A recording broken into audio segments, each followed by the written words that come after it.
Good afternoon. I'm very glad to be joined today, not just by Sir Patrick Vallace, but by the Chancellor Rishi Sunak, who is going to tell us more in a moment about our latest package to help this country in its battle with COVID. And I want to thank Rishi for measures that will protect people's livelihoods and protect jobs, and which will help us to deliver our overwhelming objective of getting the virus under control while keeping pupils in education and keeping the UK economy moving forward. I know that there are some people who say this economic objective is so important that we should stop all measures to control the virus and stop restrictions of any kind on our social lives and on the way we run our businesses. We can't do that because, alas, the maths is inescapable. We would face many thousands more deaths. And no, to answer one commonly posed question, we would not be able to insulate the elderly and the vulnerable, not in a society with so many multi-generational households. No country has been able to do that. And an uncontrolled expansion in the number of COVID patients would mean that the NHS would have even less capacity to treat heart patients and cancer patients and to deal with all our other medical needs. So that's why we reject that extreme laissez-faire approach. And then there are others who say, on the contrary, that we need now to lock the whole place down from John O'Groats to Land's End, turn the lights out, shut up shop, close schools and universities, and go back to the same kind of lockdown we had in March and April and May. And I have to say, I don't believe that is the right course now, not when the psychological cost of lockdown is well known to us, the economic cost, and not when it's being suggested that we might have to perform the same sort of brutal lockdowns again and again in the months ahead. And not when there is such an obvious variation, unlike last time, between different parts of the country. So that's why we're going for a balanced approach, a middle course between the Scylla of another national lockdown and the Charybdis of an uncontrolled virus. A regional and local approach, the same approach that is now being followed by some of the countries that are most successful in their fights against the virus. And so to all those who are enduring these restrictions and who have been enduring them for so long in all parts of the country, I want to repeat my thanks for your bravery, for your patience and your public spiritedness. And I repeat, there are clear signs that our collective actions are working. Yes, the reproduction rate of the virus is above 1, but thanks to the efforts of people of all ages in following the guidance and the rules, the R is about half its natural rate. And if we follow the guidance together and follow the rules, then we can get it down. And it's precisely because these measures are burdensome that from the beginning, this government has provided unprecedented support to everyone in this country, support worth £200 billion to look after jobs and livelihoods and business. And as we adjust our campaign to fight the virus, it's right that we should now produce a new package of support across the country, in addition to the specific agreements we've reached with Lancashire, Merseyside, and others. And because it's far, far better to keep business going now rather than to let those jobs go forever in a new national lockdown. We will win this fight against COVID because we can see that treatments are getting better and medicines are getting better and testing technologies are getting better. And we've shown before that we can drive the R down. And in the meantime, we need to protect jobs, protect livelihoods, and put the UK in the strongest position for an economic recovery. I'm going to hand over now to the Chancellor, Rishi Sunak. Thank you, Prime Minister. Good afternoon. Our plan for jobs will support British people and businesses wherever they live and whatever their situation. And just as we have throughout this crisis, we will listen and respond to people's concerns as the circumstances evolve. Earlier today, I announced 3 new measures. First, I'm making our job support scheme more generous for employers who can open safely, but whom are struggling with the impact of restrictions on their business. Instead of employees working at least a third of their hours to qualify for support, they will now have to work just 1 day a week. And the government will significantly increase the contribution it makes towards people's wages, with businesses paying much less, just 5%, toward the cost of hours not worked. This is one of the most generous versions of a short-time work scheme in the world. It is better for business, better for jobs, and better for the economy. Second, we're doubling the value of the self-employed income support grants from 20% to 40% of average profits, meaning the maximum grant will increase to £3,750. And third, we're introducing a new grant scheme for businesses in higher alert level areas, even if they can remain open. Businesses in sectors like hospitality, leisure, and accommodation will be able to apply to their local authority for cash grants of up to £2,100 per month. And these grants will be backdated to August. This means we're being more generous to businesses and places which have been in higher alert levels for longer.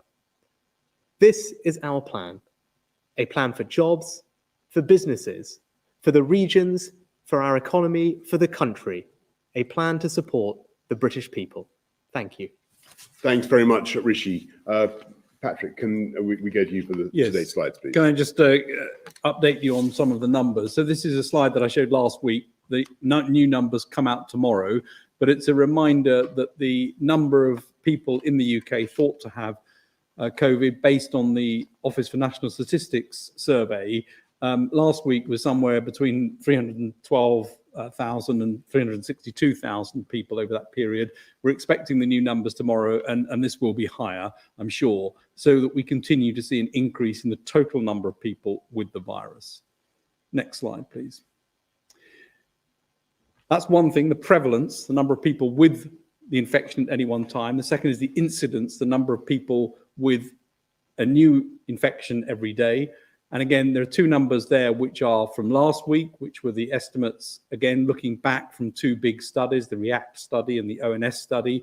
We get the updated ONS data tomorrow, but the modelling consensus suggests that between 53 and 90,000 new infections per day may be occurring. And obviously with that number of infections, you expect to see an increase in hospitalizations as well. So the number of infections overall across the country continues to increase.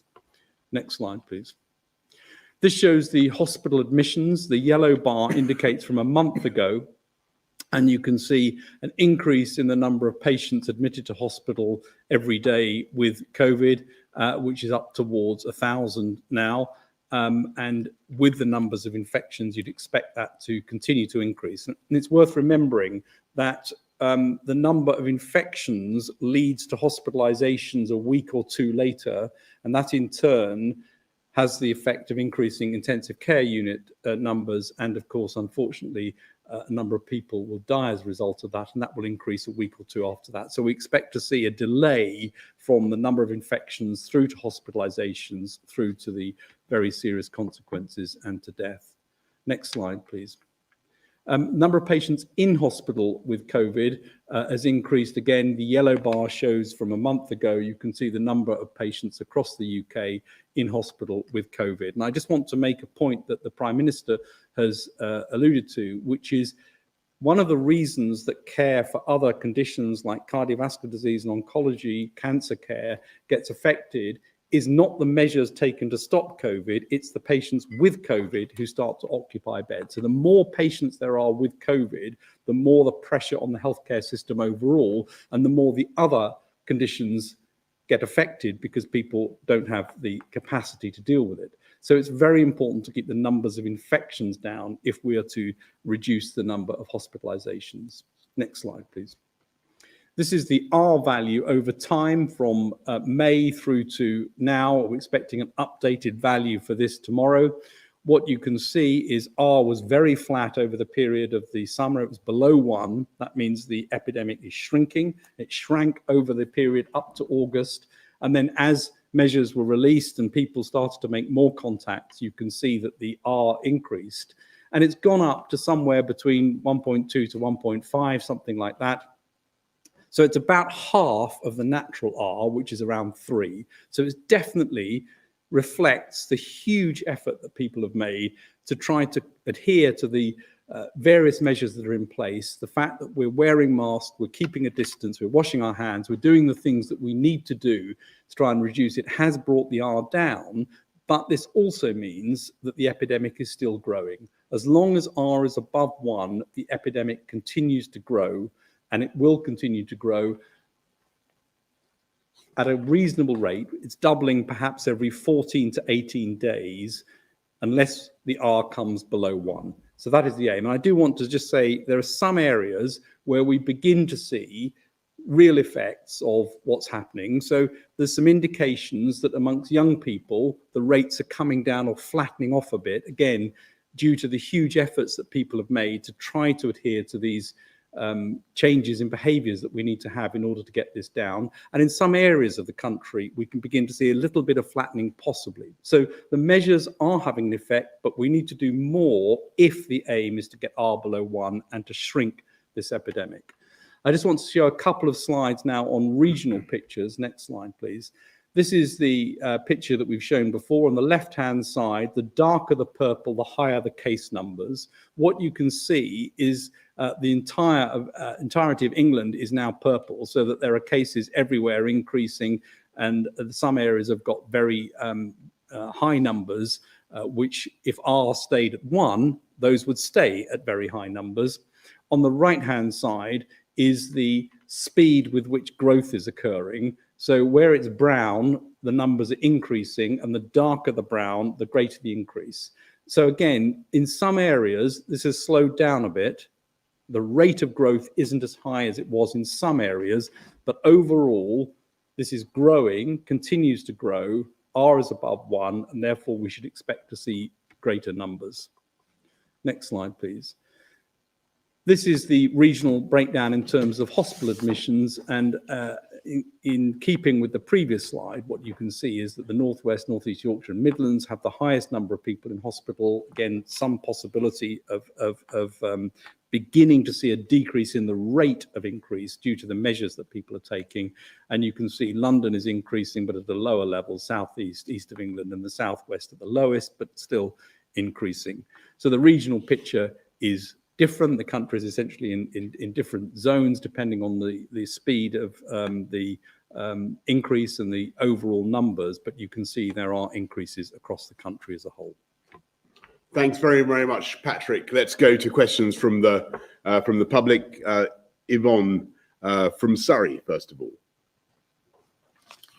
The question I'd like to ask is, in the event of a national or local lockdown, where specific businesses are ordered to close, what financial help will be available by the government to cover particularly the cost of wages to businesses who've not been specifically told to close, but for whom there's no or limited income because their clients or customers have been ordered to close, and therefore there's no work available? Well, thanks very much, Yvonne. I'm going to ask Rishi, obviously, to comment on that as well, but we're doing everything we can to support business throughout this crisis. There are all sorts of loans available, grants available. 25k grants have been made available. There's cuts in VAT is down to 5%, I believe. Business rates deferred. Doing all sorts of things we can to support you and help you, Yvonne. But Rishi, anything you'd like to say to encourage Yvonne? Yes. So Yvonne, there's a few things that we've already put in place and a couple more things that we announced today that I think will be of help to people in this situation. If you're told specifically to close, then your business will be eligible, the business premises will be eligible for grants of up to £3,000 a month, and that will last as long as you have been told to close. And then for your staff, the wages of those staff will be paid by the government at 2/3. All the employer has to do is just contribute to the national insurance contributions if they are owing at all. So I think that's sensible and generous treatment for people in those situations. For people who perhaps are suffering from a supply chain, as I think you're talking about, if you're involved in a supply chain where businesses that you supply are having a tough time and that's having an impact on your business, I think a good example of that is in tier 2 areas where some of the restrictions that we've got in place are having an impact on businesses, even though they haven't been told to close, but revenues are down, whether that's hospitality or otherwise. We made 2 announcements today that will help. Businesses, particularly in the hospitality sector, will be eligible for grants worth 70% of the value of the ones I mentioned earlier. So that will be up to £2,100 per month. A sum of that amount will be made available to the local authority for them to allocate at their discretion. So it may be that they choose to do something slightly different with it, but we will size the value of the grants for the number of hospitality, leisure and accommodation businesses in a particular tier 2 area. And again, those grants will be available monthly. And then secondly, for the wages of people, of the staff in those types of businesses, the newly generous job support scheme, I think, will really help. So you will be able to, rather than let go of those employees, they can work on reduced hours down to now just 1 day a week, so they have some work that they can do. And for the rest of the time, those employees will be paid 2/3 of their normal wage. The employer just needs to pay 5% of that, and the government will pick up the rest of the bill. So I think that's, again, as much support as we can provide to help keep people in work, in businesses, even though those businesses are going through a very tough time. So hopefully, as I said, those 2 things we announced today, coming on top of what we've already done, will make a real difference.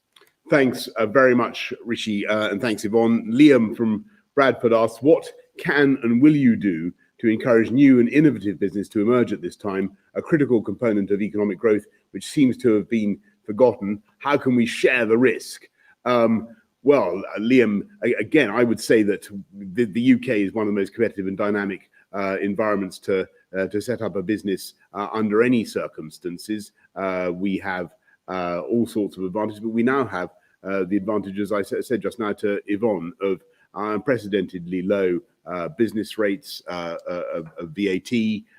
We have a low corporation tax, and we are, putting in fantastic investments now in a lot of the things that business will need for long-term growth.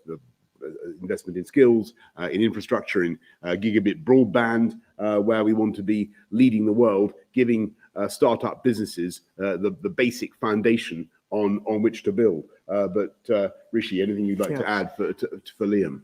I think, Liam, you're absolutely right. We're very lucky in this country to have fabulous entrepreneurial startup companies. They will help drive our recovery, so they haven't been forgotten. I'd probably point you to one particular intervention we made earlier on in the crisis, and that was to create something called the Future Fund. You heard the Prime Minister talk about the various loan grants and guarantees that we've made available throughout the crisis. Now, they worked quite well for traditional businesses, which had cash flows and profits before. They weren't well suited to startup businesses like the ones you're describing, who were before that, pre-revenue stage. So what the Future Fund did is it shared the risk, exactly as you mentioned, between the government and investors. And what we said is we will match the investment that private investors put into these startup companies, whether that's in a Series A round or a seed round or an angel round, anywhere from a couple of £100,000 all the way up to 5 million. And that fund has proved to be really successful. I think it's been warmly welcomed by the startup and entrepreneurial community all across the country, and it's funded just under 1,000 companies so far. And as you said, I'm hopeful that will provide them with the financing they need to survive through the crisis, share the risk with the taxpayer, but then emerge stronger on the other side and help drive our growth and recovery. Brilliant, thanks. Let's go to Laura Kuhnsberg of the BBC. Thank you very much, Prime Minister. Firstly to you, Chancellor. The problems with the first version of your job scheme that you've rewritten today were obvious to many people in the industry from the start. Why do you keep underestimating the help that people really need? Sir Patrick, can I ask you if you agree with Scotland's chief medical officer, who's told families there's no question of anything like a normal Christmas and they should plan to celebrate digitally? And Prime Minister, to you, this week, you've been to war with leaders in the north of England. You're still leaving some workers on 2/3 of their wages or telling them to claim benefits. And cases of coronavirus keep on rising. Is this really the kind of leadership you think the country deserves? Rishi. Laura, I think it's a perfectly fair question to ask about the timing of this. I think if you think back to the summer when we designed the job support scheme in conjunction with business and business groups and unions, I think at that point we were looking forward to the economy reopening and restrictions being lifted. Now, what we've seen in the especially last 4 or 5 weeks, as these new restrictions have been put in place, the impact they're having on the ground has been highly significant, particularly to businesses in the hospitality sector, particularly in these tier 2 areas. And it's a cumulative weight of all these new restrictions has really, if you speak to anyone in this industry, they're seeing it in their numbers quite significantly over the past few weeks. And that's why, as we've always said, we will adapt and evolve our response as the situation changes. Now, as the health restrictions have changed and that's had an impact on the economy, I think it's right that we respond pragmatically and flexibly to that, because ultimately what we're trying to do is protect people's jobs and income, and the measures that we've put in place today, I'm confident will do just that, and this will be now in place for a while to come, and I think is very generous and effective support. I think the numbers speak for themselves. They're increasing, and they're not going to decrease quickly. And I think it's likely that some measures of restriction are going to need to be in place for a while to try and get those numbers down. Obviously, the quicker you get the R below 1, the quicker numbers come down and things then give a bit of room. And so a lot depends on what happens now over the next few weeks. At the moment, the numbers are headed in the wrong direction. But as I say, there are some signs in some places of a potential flattening off of that. And we need to wait and see and monitor the numbers very, very carefully. Well, Laura, I'm afraid, strongly reject what you say about me being at war with local leaders. That's not the case. We've had great conversations with local leaders, mayors, and others in Liverpool, in Lancashire, in Yorkshire, in the West Midlands, South Yorkshire, I should say, London, and everybody has come to the table, has shown leadership, stepped up to the plate, and agreed to help bring the R down in that particular area, which is what we need to see. I'm grateful also to Andy Burnham in Greater Manchester, where he's agreed to help bring the R down with a package of measures in tier 3. And as Patrick has just said, thanks to the efforts of people across the country, we are starting to see some progress. And it is early days yet, and it will be tough. But I really think that people do think across the country that this balanced approach, avoiding another full-scale national lockdown and avoiding letting the virus rip, is the right way forward. And that is what we are pursuing. Balanced middle course, relying on local cooperation. And Laura, I must, as I say, I disagree with you. We've had fantastic and extensive local cooperation. And yes, it's tough, but we will certainly get through it very well. Let's go to Beth Rigby of Sky News. Thank you, Prime Minister. Is the backdated Tier 2 business support today an acknowledgement that you were not supporting parts of the north of England properly for weeks during the summer? Andy Burnham's right, isn't he, when he says that you have neglected the north? And isn't this announcement today an attempt to right that wrong? And Sir Patrick, at a SAGE meeting on May the 1st, the SAGE committee agreed that at least 80% of contacts would be needed in the test and trace system to make it effective. The test and trace scheme is contacting less than 60% now. How disappointing is that? And what are the implications of it in terms of tackling this disease?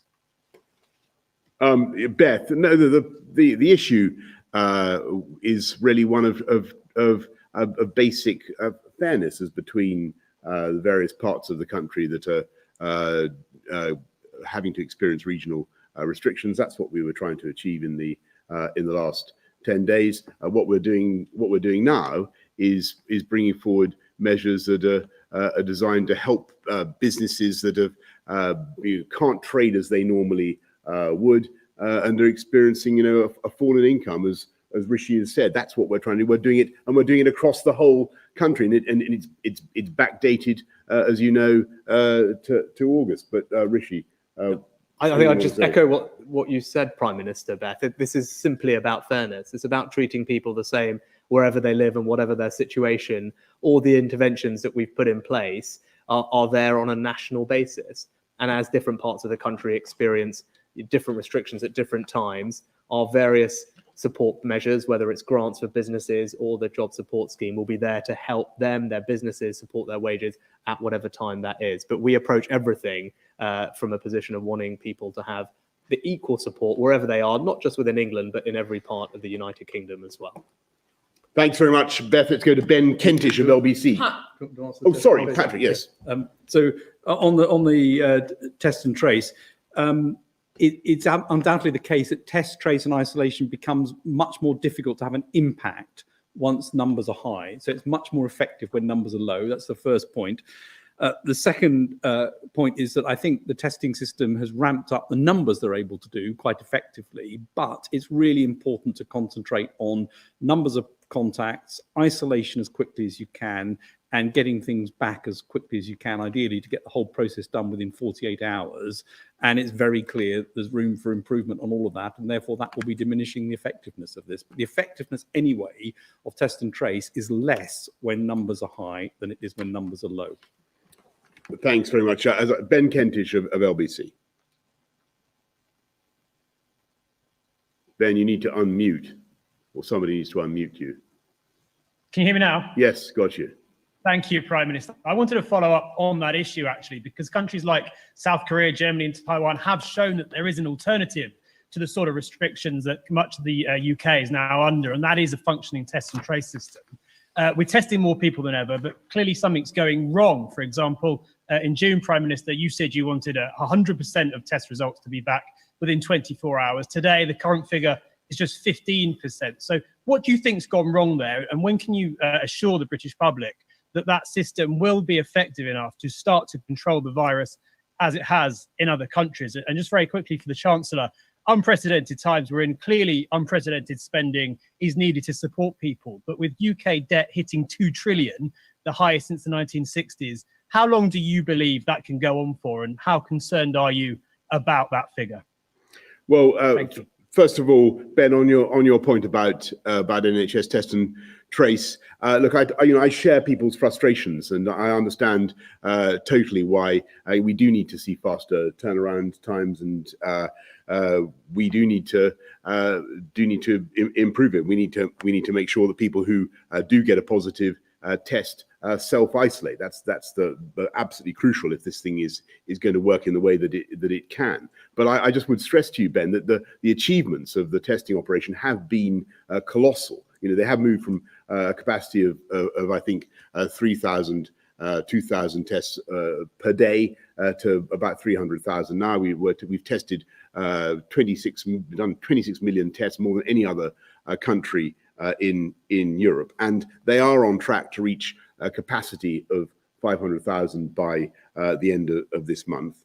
And the technology is improving the whole time. But the crucial thing to get NHS test and trace to work is that if you test positive, then you've got to self-isolate. And don't forget that there's a £500 to help you with the cost of that, but also a £10,000 fine for not doing so. The thing depends on people self-isolating and breaking the transmission. It is helping a bit already to break the transmission. About 1 million people, as I say, have been 1 million contacts have been reached. But there is more that it can do if everybody complies once they're contacted by NHS test and trace. Ben, you're right to highlight the unprecedented increase in borrowing that's happening this year and the consequent rise in our debt levels to close to 100% debt to GDP. And as you said, those are unprecedented numbers at unprecedented times. Now, whilst it is right to act, I think, with scale during a crisis like this to try and protect jobs and employment, and ultimately that will protect our economy in the long run. It's also right that because of those numbers that you highlighted, that we always have one eye on the long-term public finances, because we want to make sure that we are careful with that. It's clearly not sustainable to carry on acting in this way forever. So as we continue intervening in the economy, it's right that that is targeted and effective and done in a way that we won't always be able to do absolutely everything that everyone would like us to do. And it's because of that, because of the things that you highlighted, that will be the case. That we've got to have one eye on the long-term health of the economy and public finances, and make sure that, you know, once we get through this, we can return those public finances and the economy to a strong and sustainable position. Thanks very much, Rishi. Let's go to Chris Smith of The Times. Thank you. Chancellor, firstly, just picking up on your last point, given that the government strategy now is to suppress the virus until a vaccine is found, and having accepted the need for more support today and saying it will be in place for a while to come, can you guarantee that this level of help will continue to be available until a vaccine is in widespread use? And then to Prime Minister and Sir Patrick on test and trace again. Sir Patrick, you said that it's more effective when numbers are low and it's diminishing effectiveness as cases rise. So have we now missed our moment effectively for this system to work? Is it salvageable, or are cases now just increasing too quickly to keep up? Chris, I mean, I'll let the Prime Minister and Patrick comment on the vaccine and the part that that plays or doesn't in the medium-term strategy. But what we wanted to do was give businesses and employees some certainty and ability to plan through, you know, what is clearly going to be a difficult winter period. So what we have said is that the job support scheme, which starts on November 1st when furlough finishes, will last for at least 6 months. So it will last through to the spring. There will be a review point in the middle, so we can have a look at it and make sure that it's working well. But that support in its guise will be there through this difficult period through to the spring to give people that certainty. And because we know, as the Prime Minister said a while back, this is something that will be a fact of our lives for some months to come. I think more broadly, most of the economic interventions we've made also now have that predictability through to the spring, whether it's the business rates, holidays, or the changes we've made to some of the loan programs, or the VAT cut for hospitality. Again, all of that will provide cash support to businesses and people, you know, throughout this period. But I'll let the Prime Minister and Patrick talk about the kind of medium-term outlook. Well, I just add one obvious point, Chris, to what Rishi has just said, and that's, you know, clearly this is what we're announcing today is billions more going into to support the UK economy, support jobs and livelihoods, and that's right. It's far better to do that and keep the economy going, because we're going to have to pay this money back, and we want to be in a position where the UK economy, where, you know, companies are kept alive, jobs are supported, people's skills are maintained, their energies are maintained, so that the UK can bounce back as strongly as possible once, as you say, we get the virus back under control. And that's the objective. And you know, I think that if you look at the way the science is changing, and you look at the improvements in treatments, in therapies, in drugs, look at the changes we're seeing in and the improvements in you know, some changes in the mortality rates, I am confident that we will get through this very well in due course. But for the moment, and improvements in testing technologies, as I said last week, really interesting improvements in testing technologies. But for the moment, we have to use the same tools that we've got, which is the social distancing measures, all those restrictions that we put in place, and we have to do that at a local and a regional level, because that's the commonsensical thing to do. And if we do it together in the way that we can, and we follow the guidance together in the disciplined way that we can, and by the way, the way that people of all age groups seem to be doing across the country, then, you know, we will drive that R down again, and we will get it under control. And in the meantime, we will have supported our businesses, kept them alive, kept jobs going, and we'll be in a better position to come out of it. That's what we're doing. Patrick. On vaccines, I think, you know, things are progressing well. There are vaccines that produce an immune response. They're in phase 3 clinical trials. We should be seeing some data readouts over the course of this year. but I remain of the view that the possibility of sort of wider spread use of vaccines isn't going to be until spring or so next year, by the time we get enough doses and enough understanding of the outputs to use them. Now, we may get a few doses this side of Christmas, maybe something could happen, but I think we should more realistically be looking at spring. And of course, there are no guarantees until the studies have read out. So we need to be cautious and carry on, but there is a good progress in terms of the vaccines. In terms of test and trace and the number of cases, test and trace will work effectively across parts of the UK where cases are lower. That's when it can work most effectively. It has much less of an impact at the areas where you've got very high levels, and that's why additional measures are taken, and that's why additional isolation measures, having to take difficult decisions around premises that need to be shut and so on. That's why they need to be taken, because at that point you can't really control it any other way than by stopping contacts, and stopping contacts in environments in which transmission is most likely to take place.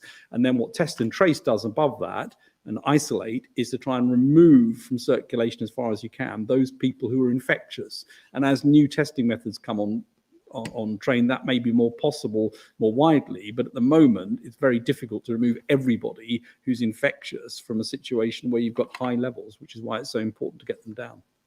And why it's so important to self-isolate if you get a positive test, because if that doesn't happen, then obviously a lot of the force of test and trace is lost. Let's go to Richard Partington of The Guardian. Thank you very much. Question for you, Prime Minister, and the Chancellor. I wanted to ask why the government was prepared to go to the wall earlier this week over £5 million with Andy Burnham, when you were preparing to announce billions of pounds of more support today through this expansion in the job support scheme. The Chancellor and the Community Secretary were pictured meeting business leaders in London this morning. Does this mean that London is of a higher priority than the north of England for the government?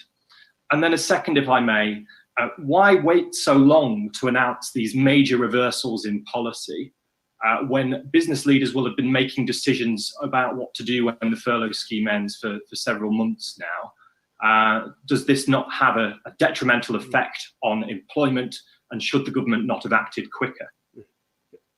I mean, sorry, Richard. I think you directed the question at both of us, but I'll quickly say my bit. Look, this was the negotiations between regional leaders, between metro mayors, was all about fairness. That's what that discussion was about. It was about making sure that everybody got the same package. What we're trying to do now is address a national issue, which is that obviously since the virus started to come up again, there's been much more concern, particularly amongst the business community, about the people's ability to protect jobs and livelihoods because of the effects of the virus. And as the campaign adjusts, the fight against the virus changes, and obviously we change our response. That's only logical. But Rishi, yes, I echo that, Prime Minister. I think when we Richard, when we designed the job support scheme together with businesses that you mentioned about and unions, it was done over the summer with a view to the economy being open and restrictions being lifted. Now, obviously, the last few weeks,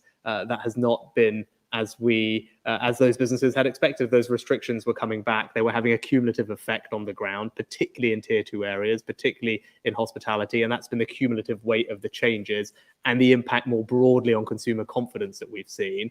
And that's why we've been in discussions to try and see what changes we could make that would do what we want to do, which is to try and protect jobs and employment at this difficult time. And with regard to the meeting this morning, you're right, I was meeting together with the community secretary with representatives from businesses, unions, and indeed, in particular, the hospitality sector.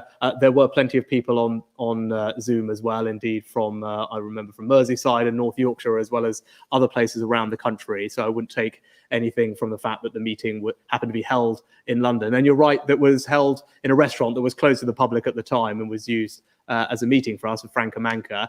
And I think it's important that we highlight the particular impact of what's happening on the hospitality sector. And that's why we were there, to bring that issue to light. That's what we were discussing. How are these social restrictions having an impact on hospitality businesses like that across the country? And how can we adapt and evolve our support to try and help those businesses protect as many jobs as people. And there are 2 million people who work in that sector. I've said repeatedly that those people typically are younger, women, ethnic minorities on lower pay, and it is a matter of social justice that we do what we can to try and protect as many of those jobs as possible. Thanks very much. Let's go lastly to Jane Kirby of the Press Association. Jane, you need to unmute Jane. Here we go. Sorry. Right. Good afternoon. So Patrick, just picking up on what you were saying about vaccines, if we get a decent level of rollout by next spring, how soon after that can people expect to stop having to social distance and wear masks? Or do you think that those measures are going to be in place for much of the rest of 2021? And Prime Minister, if circuit breakers in Wales and Northern Ireland are shown to be more effective than three-tier restrictions, which some of your own advisors have said are useless, will you change your mind? Patrick, do you want to go first on vaccines? Well, I'm not going to speculate on how effective the vaccines are going to be. We will see the readout from the clinical trials over the next months. We'll see some, I hope, within the next couple of months. We should start seeing outcomes. Once we know how effective the vaccines are, then and how applicable they are to different groups, then you can start working out how to use them best. But you can't do that until you've seen the results of safety and efficacy. And when you see that, you can then start to judge what impact that's going to have. But clearly, the aim of vaccination is to try to take most of the load of the infection spread onto the vaccine in order to be able to release other measures. And that's got to be an aim that we would all wish for. And that's why so many companies around the world are working on vaccines and why there's been such remarkable progress. And it is remarkable. If you look at history up till now, vaccines have never been made in anything like this time frame. It's been at least 5 years. And so to be where we are now is remarkable. Thanks very much. Well, I mean, I really hope that we do make progress with vaccines. And I wonderful that Patrick is so optimistic, if I can put it that way, about them. But we can't, Jen, in my view, rely on that. We've got to keep going. It may happen. We're working flat out to ensure that it does, but we can't just count on that. And that's why we have to do all the other things that we're doing. And you asked the same question everybody really is asking: should we just go back into another national lockdown and then possibly have another one after that and another one after that? And I think that really would be economically, socially, psychologically really very damaging and difficult for the country. We all remember what it was like in March and April. There were lots of costs, particularly costs to kids who were kept out of school. There's a big social injustice. There's damage to people's mental health. It's to say nothing of the economic consequences of that kind of lockdown. So that's not why we're going for that approach. We do think that the local measures are right, and I repeat my gratitude to local leadership across the country, people who are helping to get the R down, get the virus down in their neighbourhoods, in their amongst their electorates, and we've seen plenty of great local leadership, and that's what we're going to continue with. We're going to continue to work with people across the country, but it depends on all of us. It's down to all of us really to follow the guidance. Hands, face, space. We haven't said that yet this press conference.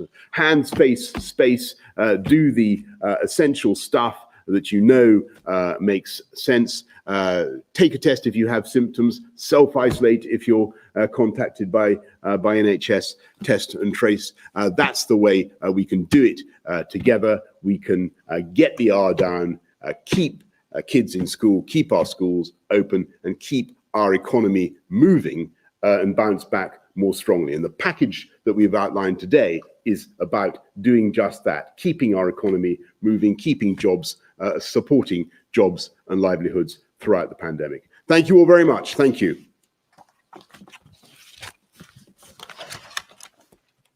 Questa puntata è offerta da Bellissima Pizza, 100% made in Italy. I nostri kit sono l'ideale per stare insieme, divertirsi e godersi una pizza italiana. Ordina oggi e ricevi domani a casa in tutto il Regno Unito.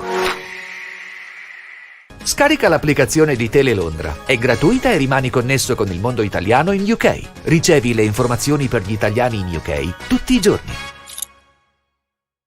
Questa puntata è offerta da Fattoria Donnatina, il negozio delle eccellenze semplici e naturali, anche online, senza uscire di casa. Cercaci su donnatinastore.com. Semola di alta qualità, 8 uova per chilo di farina. Questa era la ricetta delle nostre nonne, che noi ora usiamo per produrre la pasta di Camerino. Trovi anche la linea Hammurabi dall'alto valore proteico e basso contenuto glicemico e glutinico. Smetti di mangiare pasta e inizia a mangiare una signora pasta. Pasta di Camerino, la pasta di una volta, sulle tavole di oggi. Se anche tu vuoi fare pubblicità su Telelondra, scrivici a info@telelondra.uk o contattaci al numero 07 43 21 99 430.